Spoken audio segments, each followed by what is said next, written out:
কি মিষ্টি একটা হ্যালো শোনালাম।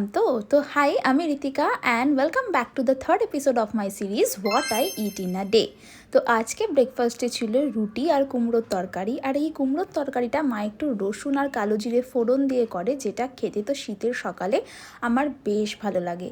এরপরে আমি গিয়েছিলাম আজকে দিদির বাড়িতে, আর লাঞ্চটা তো আজকে দিদির বাড়িতেই সেরেছি। তো আজকে লাঞ্চে কী কী ছিল চলো চটপট তোমাদের সাথে শেয়ার করি। ছিল ভাত, পালং শাকের তরকারি, ডাল, আলু ভাজা, চিংড়ি মাছের ভুনা, চিকেন কারি আর স্যালাড।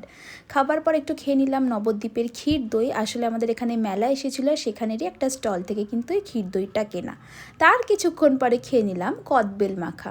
অ্যাকচুয়ালি শীতকালে খাবার পরে এরকম দুপুরবেলার এটা ওটা খেতে কিন্তু বেশ লাগে। সন্ধেবেলা দুই বোনে কফি আর বিস্কিট নিয়ে বসে একটু আড্ডা দিয়ে এরপরে আমি বাড়ি চলে এসেছিলাম। আর বাড়িতে এসে দেখি ও আমার জন্য বিরিয়ানি পাঠিয়েছে। তো ডিনারটা তো শুনলাম বিরিয়ানি দিয়ে। আর আজকের ভিডিওটা এখানেই শেষ করছি। তোমরা আমার এই সিরিজটা কন্টিনিউ দেখার জন্য অবশ্যই কিন্তু চ্যানেলটাকে সাবস্ক্রাইব করে আমার পাশে থেকো। বাই।